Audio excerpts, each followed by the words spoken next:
ये कुछ गुफाएं हैं अजंता में, उनके विषय में बताया गया है जो कि महात्मा बुद्ध के जीवन से रिलेटेड है। उनके जीवन की घटनाओं के बारे में जो उनके जीवन की घटनाएं वो चित्रों के द्वारा पंक्तियों में दर्शाई गई हैं, पिक्चरों के द्वारा।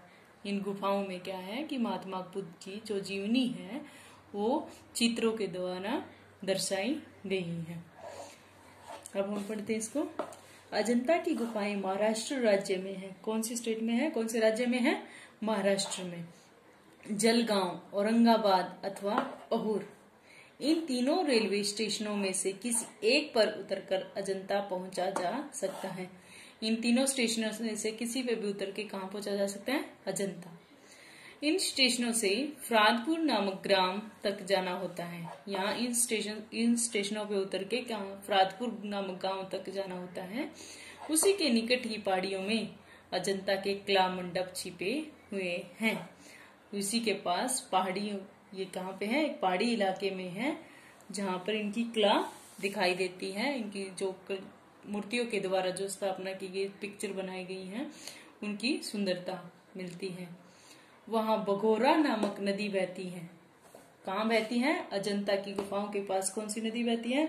बघोरा, जिसे अजंता जाते समय पार करना पड़ता है। इस अजंता नदी को पार करके हम कहाँ पहुंचते हैं? बघोरा नामक जो नदी है इसको पार करके हम कहाँ पहुंचते हैं? अजंता की गुफाओं में। अजंता की गुफाओं में मूर्तिकला, मूर्ति जो मिट्टी से बनाई जाती है, मूर्तिकला अर्थात मूर्ति बनाने की कला, चित्रकला, चित्रों के द्वारा, वास्तुकला के अपूर्व नमूने मिलते हैं। इसमें क्या होता है? गुफाओं में क्या है? मूर्ति बनाने, चित्र बनाने और वास्तुकला के अपूर्व, जिनका जो पहले कभी ना हुआ, जैसे अनोखे नमूने मिलते हैं। यहाँ का प्राकृतिक सौंदर्य है, यहाँ की जो एनवायरमेंट है, जो प्रकृति है, उसकी सुंदरता अक्टूबर से दिसंबर तक चरम सीमा पर होता है। क्या होता है? यहाँ की सुंदरता अक्टूबर से दिसंबर तक बहुत अधिक होती है, जिसकी कोई सीमा नहीं होती।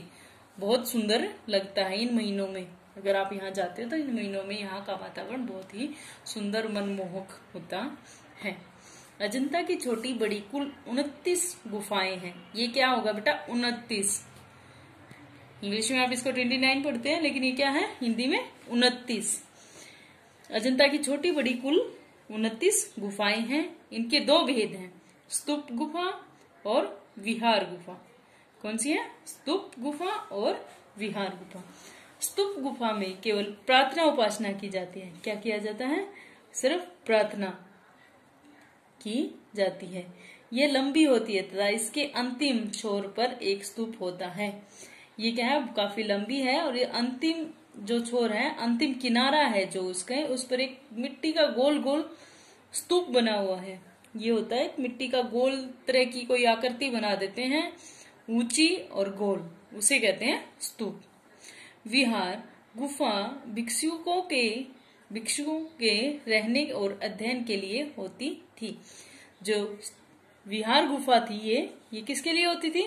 भिक्षुओं के रहने और उनके पढ़ने के लिए होती थी। इन दोनों प्रकार की गुफाओं का मूर्ति शिल्प देखते ही बनता है। इन दोनों प्रकार की गुफाओं में जो मूर्तियां बनी हुई हैं उनको, उनकी सुंदरता देखने को ही बनती है, अर्थात बहुत अधिक सुंदर है। आइए अब आपको अजंता में चित्र निर्माण की विधि बताते हैं कि चित्रों का निर्माण किस विधि से कैसे हुआ है। इस चीज के विषय में बताते हैं। दीवार पर जहाँ चित्र बनाना होता था वहां पत्थर को टपर कर खुरदरा बना दिया जाता था। क्या होता है? जहाँ पर चित्र बना था वहां तो आपने देखी होगी छेनी वगैरह होती है, उससे तोड़कर उसको क्या कर दिया जाता था? उस पत्थर को खुरदरा बना दिया जाता था। कहीं कहीं से तोड़ के उसको खुरदरा कर देते हैं। इस पर गोबर, पत्थर का चूना और धान की फूसी मिले गारे का लेबा चढ़ाया जाता है। फिर उस खुरदरे पत्थर पर क्या किया जाता है? चूने और धान की भूसी जो होती है ये पतली पतली हो जाती है ना, जैसे आपके घर में भैंस को चारा डालते हैं वो वाली भूसी वो होती है। इनको मिलाकर एक क्या करना जाता है? लेबा चढ़ाया जाता है। लेबा क्या होता है? घोल, गाढ़ा घोल। इन चीजों का एक गाढ़ा घोल बनाया जाता है और उस पे लगाया जाता है। इस लेबे को चूने के पतले प्लास्टर से ढका जाता था। फिर जो लेबा चढ़ने के बाद क्या होता है, चूने का पतला पतला घोल बना दिया जाता और उसको प्लास्टर की तरह उस पर उसको ढका जाता था। इस पर जमीन बांधकर लाल रंग की रेखाओं से चित्र टापे जाते थे। फिर इस पर एक जमीन पर निशान बनाकर क्या होते थे, चित्र बनाए जाते थे, अर्थात चित्रों के निशान बनाए जाते हैं टाके से, जैसे छेद से बना देते कि इस तरह से वहां पर चित्र बनाने हैं डॉट से बना के। इनमें बाद में रंग भरा जाता था। चित्रों में अंगों की गोलाई, उभार और गहराई भी दिखाई जाती थी। अब हम इन गुफाओं में बनाए गए कुछ प्रमुख चित्रों को देखेंगे। क्या कौन कौन से चित्र बनाए गए हैं देखो। पहली गुफा के दालान की समूची दीवार पर लगभग 3.5 मीटर ऊंचा और 2.5 मीटर चौड़ा मार विजय का चित्र बना है। पहली गुफा के बरामदे में, दालान क्या है, बरामदे में क्या है, समूची दीवार, पूरी दीवार पर, समूची मीन्स पूरी दीवार पर लगभग 3.5 मीटर का, 3.5 मीटर ऊंचा, 3.5 मीटर ऊंचा और 2.5 मीटर चौड़ा क्या बना गया है, मार विजय का चित्र। क्या बना गया है, मार विजय का चित्र। इसमें लोभ, कामदेव और शैतान की सेना भगवान बुद्ध को घेरे हुए हैं। इस चित्र में दिखाया गया है कि भगवान बुद्ध को लोभ, कामदेव और शैतान की शक्तियां हैं जो सारी उनको घेरे हुए हैं, उनके कार्य से, उनके पथ से उसको विचलित करने के लिए, उनको दूर हटाने के लिए, तो वे उन सबको उनको घेरे हुए हैं। अनेक कामिनी स्त्रियां भी बनी हैं। अनेक कामिनी मीन्स सुंदर स्त्रियां भी बनी हैं जो अपने अपने उपायों से भगवान बुद्ध को विचलित करती जान पड़ती हैं। इन चित्रों में दिखाया गया है बेटा, बहुत सारी सुंदर स्त्रियां हैं वो जो अपने अपने ढंग से भगवान बुद्ध को उनके कार्य से भटकाना चाहती हैं, पर बुद्ध अपने में लीन है। लेकिन बुद्ध है जो वो अपने में लीन है, अर्थात ध्यान में लगे हुए हैं, उन पर उनका कोई भी असर नहीं पड़ रहा। इस चित्र में यही दर्शाया गया है। इस गुफा में केवल संध्या के समय सूर्य की अंतिम किरणें प्रवेश कर पाती हैं। इस गुफा में क्या है, सूर्य सुबह नहीं दिखाई देता, सिर्फ जब शाम को सूर्य अस्त होता है तभी इसकी किरणें इसमें प्रवेश करती हैं, अन्यथा पूरा दिन इसमें सूर्य की किरणें नहीं जाती। आश्चर्य होता है कि यहाँ ऐसे चित्र कैसे बनाए गए, इस चीज में हैरानी होती है। आश्चर्य का अर्थ होता है हैरानी, कि इस अंधेरे के होते हुए यहाँ पे किस तरह से ऐसी चित्रकारी की गई। 16वीं गुफा के 2 चित्र विशेष हैं। एक भगवान बुद्ध घर छोड़कर जा रहे थे। इसमें कौन से 16वीं गुफा में एक चित्र फेमस है, कौन सा है, जब भगवान बुद्ध क्या था, घर को छोड़कर जा रहे थे। यशोधरा के साथ उनका शिशु राहुल सोया हुआ है। यशोधरा कौन थी बेटा, उसकी पत्नी, ठीक है, उसके साथ उनका बेटा राहुल सोया हुआ था। जो राहुल था वो महात्मा बुद्ध का बेटा था, वह अपनी माता के पास सो रहा था। इस दृश्य पर नजर डालते हुए बुद्ध अंकित किए गए हैं। इस दृश्य पर नजर डालते हुए, इस सीन पर जो ये दृश्य था, इस पर नजर डालते हुए बुद्ध क्या है, दिखाए गए हैं, अर्थात बनाए गए हैं। इसमें मोह ममता नहीं बल्कि उनका अंतिम त्याग दर्शाया गया है। ये उस समय का चित्र है जब भगवान बुद्ध अपनी पत्नी और बच्चे को छोड़कर जा रहे थे और उनके अंतिम दर्शन कर रहे थे। अजंता की 17वीं गुफा के सभी चित्र एक से बढ़कर एक है, अर्थात एक से बढ़कर एक सुंदर है। एक चित्र में भगवान बुद्ध ज्ञान प्राप्त कर लौटे और वे यशोधरा से भिक्षा मांग रहे हैं।